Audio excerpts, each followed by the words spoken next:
Hi everyone, hope you're doing well from wherever you're watching this channel, depending on your time zone. Now, there is a serious discussion going on in the Mount Kenya region as far as the issue of Kikuyu and Mungiki is concerned. And we've heard how youth were arrested in hundreds just because someone is referring to them as Mungiki, just because they were gathering for an event.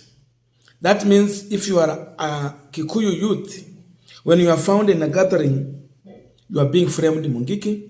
If you sing songs in your own dialect, even if those songs are patriot songs, they still view and see you as a Mungiki. So the elders in the Mount Kenya region met to mark the end of the year and the beginning of the year 2024. They were to give way forward on how they are going to be operating in this year 2024. And they are very clear that they want to talk to their youth and plan a sense of direction in their mind. They say that they don't want their youth to be beaten, arrested, and killed by a government. You listen to the old man talking there, he is really talking from his heart that we did not give birth to kids called Mungiki. So they are discussing the issue of Mungiki, and this one they are directing it to the government because it is this regime that is branding youth in the Mount Kenya region as Mungiki. Wanawaambia ya kwamba sisi hatukuzaa mtoto anaitwa Mungiki. That you give a bad name to our children, you kill them, then we are remaining with the young ladies, with children who are now widows. Many married young ladies in Mount Kenya, according to this allegation that most of them, their husband died. So you force children into being orphans just because their father was branded Mungiki and killed. They are saying this must come to a stop. It should never continue. And therefore they are serious about speaking the issue of securing their children, defending them, and facing the government with the truth. It is a protest they are planning against this regime that is planning to finish their youth or silence them. Kaunti ya Kiambu na Nairobi. Nasema kuna haja ya kukutana kuambia Mungu asante kwa ile mambo ametufanyia hiyo mwaka. Ilikuwa ya maana sana. Na tumefanya hivyo, tumeongezwa kwa maombi na tunajua na tunaamini Mungu ametusikia. Kwa hivyo ilikuwa kitu ya maana sana tukiambia Mungu pahali ametoa kwa hiyo siku zote na pahali ametufikisha. Na ila kitu ingine ni kufikiria habari ya mwaka unaokuja. Sisi kama KC tuliamua mwaka hii inakuja, kazi ile mingi ni ya kuongelesha watoto wetu, kuwapatia njia ile ya maana ili tuwaonyeshe njia. Lakini tukifanya hivyo kuna kitu tunasema, hatutaki watoto wetu waanze kupigwa. Tunasikia na tuko na maneno tunasikia, na sana sana ni vibaya kusikia hata ingine inatoka kwa viongozi wetu. Sisi kama Wakikuyu hatuja saa mtu anaitwa Mungiki. Na mtu akia mwalifu ashukuliwe hatua kama mwalifu.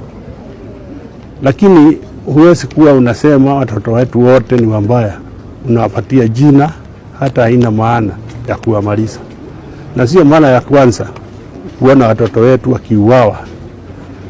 Ukienda kwa sehemu zetu unakuta wasichana wengi wadogo waliashwa na mabwana sao wakati mabwana waliuawa na watoto hana mtu wa kuwasaidia. Tunasema kitu moja, sisi ni tuletee watoto wetu wakiwa wabaya, sisi tutaongelesha, lakini hatutaki kusikia sauti ya kusema watoto wa Kikuyu wauawe. Hiyo tumekataa.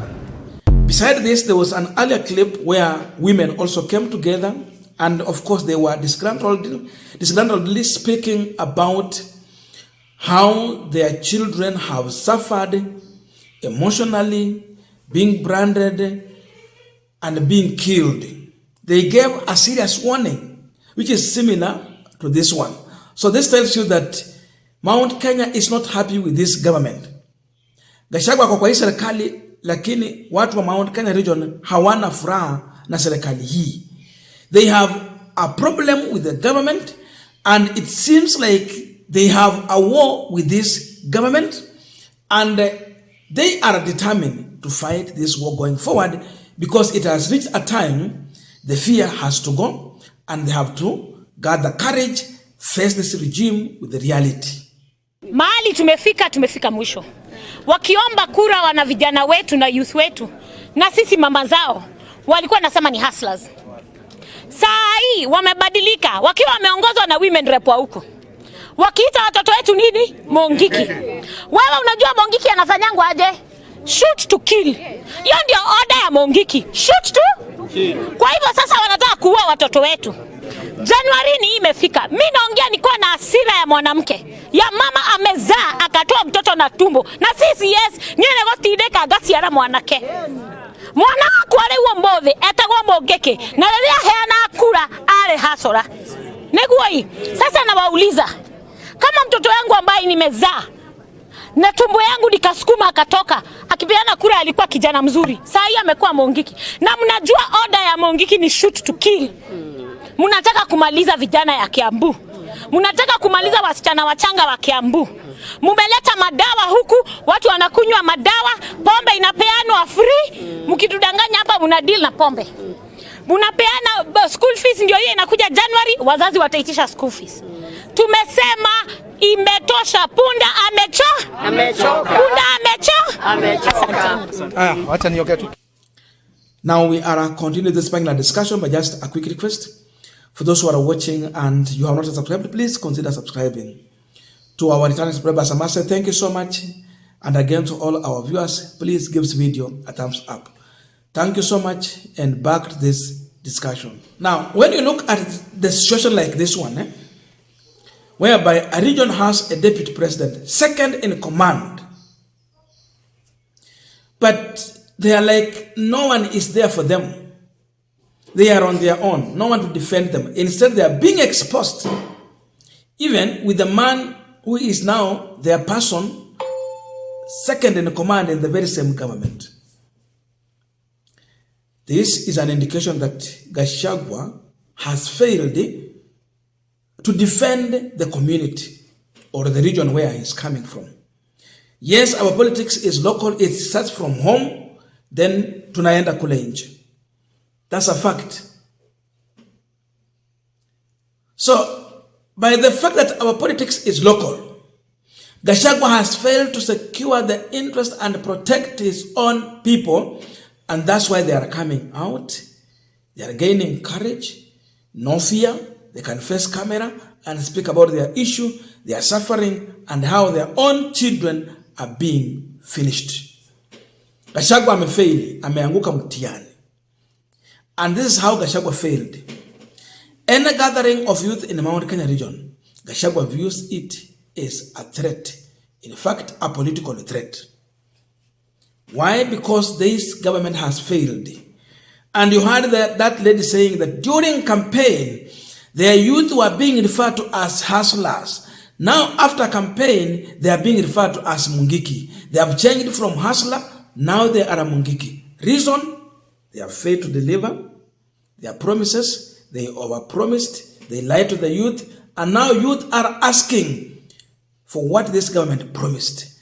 And because there is delay and failed delivery of the promise, they are coming out to speak their mind. Something that is not sitting well with this government. You find State House is in panic. Gachagwa is in panic because they have no any plan to deliver their promises to this youth. Mambo ya wera ni wera sasa imeisha.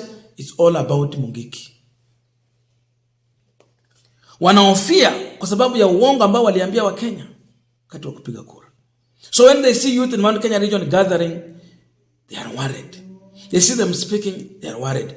Because they still think that in 2027, they have to convince and confuse these youths to continue voting for them.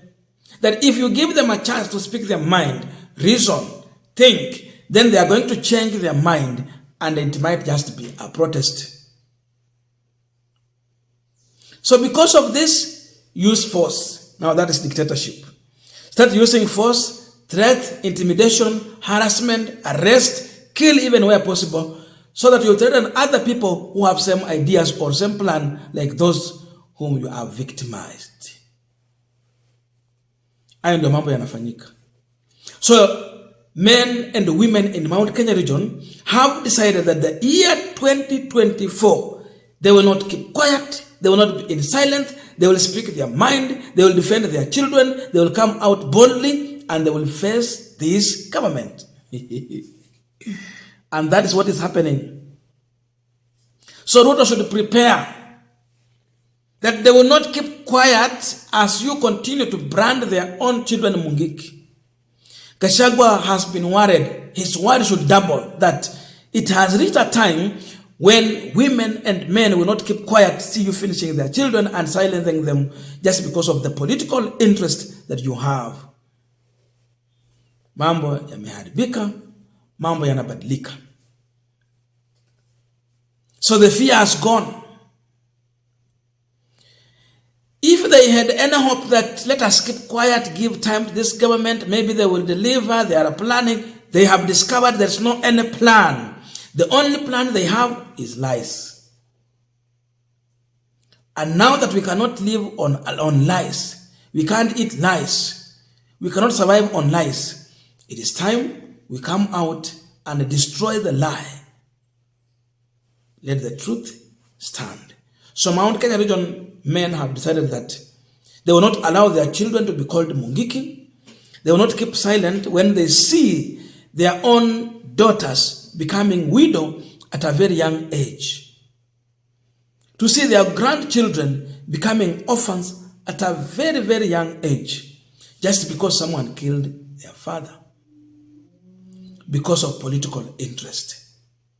So they have declared a war, they have started it, and they need support of everyone who is against a regime that want to dictate what you should think, what you should say, what you should reason, and what you should do.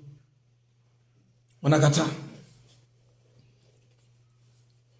If Ruto thought that he will control Mount Kenya and Gachagwa thought that he is going to inherit the leadership, when Ruto was deputy president, we never saw Kalenjin coming out to cry, complain.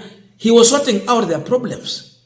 He was a deputy and he had a plan. It seems Gachagwa has no plan, and Ruto has a plan through Gachagwa to destroy the unit of Mount Kenya region using their own person. Then at the end of the day, Gachagwa will lose a political grip of Mount Kenya region. Hata kuwa na NSA on political matters in the near future, or if he have, it will be just a small fraction of people, but not the majority. Wakisema mtu mwenye anashika watu kule, unasikia wanataja Gachagwa. Hapo ndo tumefika. So mambo yamebadilika. Wakati mlikuwa mnasikia Waluya wakisema wakati wa kampeni la kwamba Ruto tawe, it was happening in Western. Today it's going to happen in Mount Kenya region, and they're going to say Ruto tawe. They are rejecting him. And they will say Gachagwa tawe. And they will end up saying Ruto, Gachagwa, Riswa. That will be the end of William Ruto. It's all protest and rejection.